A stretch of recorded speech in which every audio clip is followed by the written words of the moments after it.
नमस्कार विद्यार्थी मित्रांनो, आपण सायन्सचा जो 10वा लेसन बघतोय, force and types of a force, बल आणि बलाचे प्रकार. यामध्ये आपण काय टाइप्स ऑफ अ फोर्स बघितला.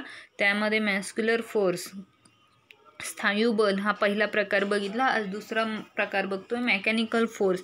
मेकॅनिकल फोर्स म्हणजे यांत्रिक बल.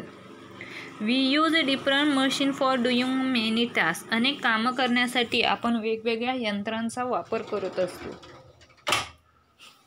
त्याचप्रमाणे muscular force used for running some machines. काही यंत्रे चालवण्यासाठी आपल्याला स्नायू बलाचाही वापर होत असतो. Some machines are run by using electricity or fuel. तर काही ज्या मशीन्स आहेत त्या लाईट आणि इंधन यावर म्हणजे विजेवर किंवा इंधनाचा वापर करून चालवले जातात. Machines like the latter are called automatic machines. तर काही यंत्रणा असे असतात की त्यांना आपण ॲटोमॅटिक यंत्र म्हणजे स्वयंचलित यंत्र असं म्हणत असतो. Because mechanical force is used here. कारण या ठिकाणी आपण यांत्रिक बल वापरलेला असतो. For example sewing machine, electric pump, washing machine, mixer etcetera. उदाहरणार्थ शिलाई मशीन असेल, विद्युत पंप आहे, वॉशिंग मशीन आहे, मिक्सर इत्यादी यंत्र यामध्ये आपण बल वापरतो किंवा इलेक्ट्रिसिटी, त्यानंतर फ्यूल इंधन यांचा वापर करत असतो. Mechanical force, the force applied by means of a machine is called mechanical force. यंत्रामार्फत लावल्या गेलेल्या बलाला आपण काय म्हणतो तर यांत्रिक बल. The force applied by means of a machine is called mechanical force.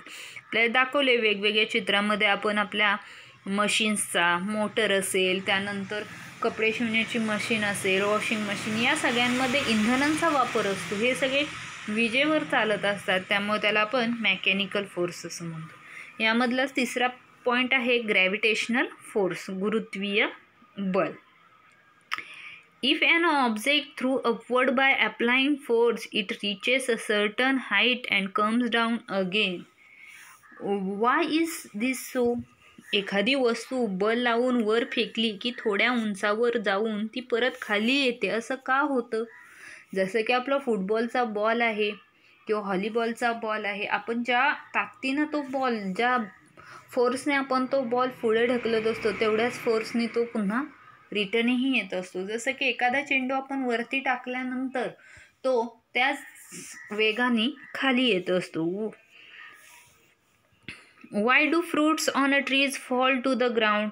मग झाडावरील फळे जमिनीवर का पडतात? तर त्यांमध्ये गुरुत्वाकर्षण बल नसतं की ते पुन्हा त्या झाडाकडे खेचली जातात. The earth pulls all the object towards itself.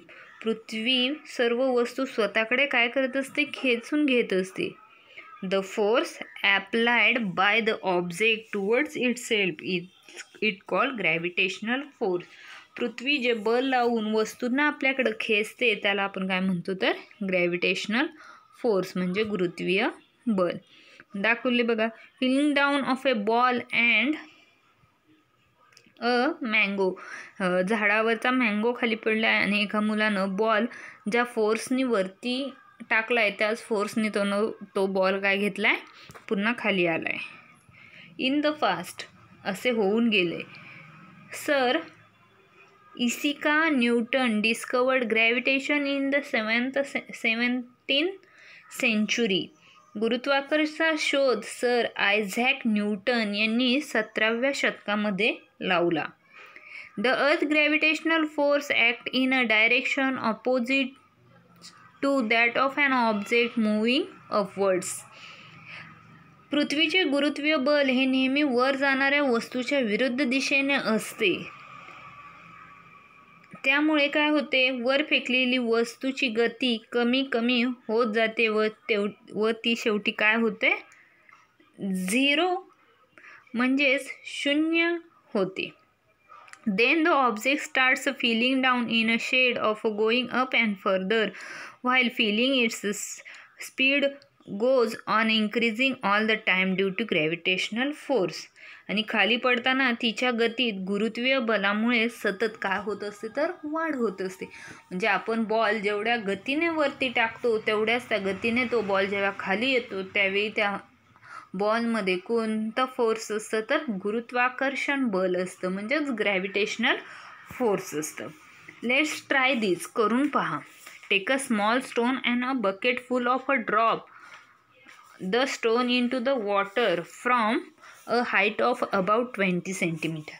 एक लहान दगड आणि बादलीभर पाणी घ्या. बादलीपासून साधारणपणे 20 सेंटीमीटर उंचीवरून तो दगड त्या पाण्यात टाका. You will hear the sound of the stone dropping in the now. Drop the same stone into the water from a height of about 100. काय होईल तर लहान दगड ज्यावेळी आपण बादलीतल्या पाण्यामध्ये टाकू त्यावेळी दगड पाण्यात पडण्याचा आवाज आपल्याला ऐकू येईल. पण तोच दगड जर आपण 100 सेंटीमीटर लांब उभं राहून त्या बादलीमध्ये टाकला तर पुन्हा दगड पाण्यात पडताच आपल्याला आवाज ऐकू येईल का? नाही, का तर आपण लांब उभे राहिलो. ज्यावेळी आपण त्या बादलीपाशी जवळ आहे, 20 सेंटीमीटर फक्त लांब आहे, त्यावेळी तर आपल्याला ते ऐकू येईल. You will hear it sound again. तुम्हाला ते पुन्हा ऐकू येईल का हे ऑब्झर्व करा. What is the differences in the sound in the two action above? What can we conclude from this? वरील दोन कृतीतील आवाजात काय फरक आढळतो आणि यावरून तुम्हाला काय समजते? जेवढे जवळ आपण आहे तेवढं ग्रॅव्हिटेशनल फोर्स जास्त लागले, जेवढे आपण लांब जाऊ तेवढं ते ग्रॅव्हिटेशनल फोर्स लांब गेलं.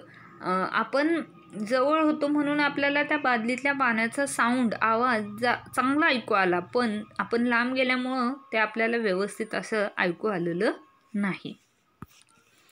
Dropping a stone in a water. मग त्यांनी दाखवले चित्रामध्ये कसं पाणी टाकले, दगड टाकला त्या पाण्यामध्ये. दुसरं एक्झाम्पल आहे direction of a lifting a sack are shown in the picture. तर ह्या चित्रामध्ये तुम्हाला कॅरिंग अ लोड, ओझं वाहणारी व्यक्ती तुम्हाला दिसती. पोतं उचलण्याच्या क्रिया चित्रात दाखवल्यात, दोन्ही दाखवल्यात. आता त्या दाखवल्यात. One sack looks a empty, the other one is a full. पहिल्या चित्रामध्ये दाखवलेली बॅग ही काय आहे तर एम्प्टी आहे, आणि दुसऱ्या चित्रामध्ये दाखवलेलं जे पोतं आहे ते मोठं आहे. दोन्ही पोती उचलताना काय फरक दिसतोय तुम्हाला? काय तुम्हाला ऑब्झर्व होतंय तर पहिल्यानं सहज उचलले. का सहज उचललं तर ते रिकामं होतं, ते this is a empty sack. Empty म्हणजे मोकळे पोतं होतं, त्यामुळे त्यानं ते सहज उचललं. पण जे दुसऱ्या चित्रामध्ये दाखवले त्या व्यक्तीचं जे सॅक आहे, जे पोतं आहे त्यामध्ये ओझं आहे, त्यामुळे ते ती पोझिशन वेगळी दाखवली. What differences do you notice in the way the two sacks are lifted? दोन्हीही पोती उचलताना आपल्याला काय फरक जाणवला? Gravitational force on the empty sacks is less, that is to say it weighs less. पहिल्या पोत्यामधील लहान पोत्यावरील गुरुत्वीय बल कमी आहे, म्हणजेच काय तर त्याचे वजन काय आहे कमी आहे. The gravitational force on the bigger sack is a greater, in other word the back weighs more. आणि मोठ्या पोत्यावरील गुरुत्वीय बल हे जास्त आहे, म्हणजेच त्याचं वजन काय आहे तर जास्त आहे, त्यामुळं ते तिथं ग्रॅव्हिटेशनल फोर्स हे जास्त लागलं. Greater force must be applied to lift a greater weight. पण जास्त वजन उचलण्यासाठी जास्त बल आपल्याला लावावा लागतो. याच तऱ्हेने हे 2 पॉईंट आज आपण बघितलेत. राहिलेले पॉईंट आपण उद्याच्या तासाला बघूया. थँक्यू.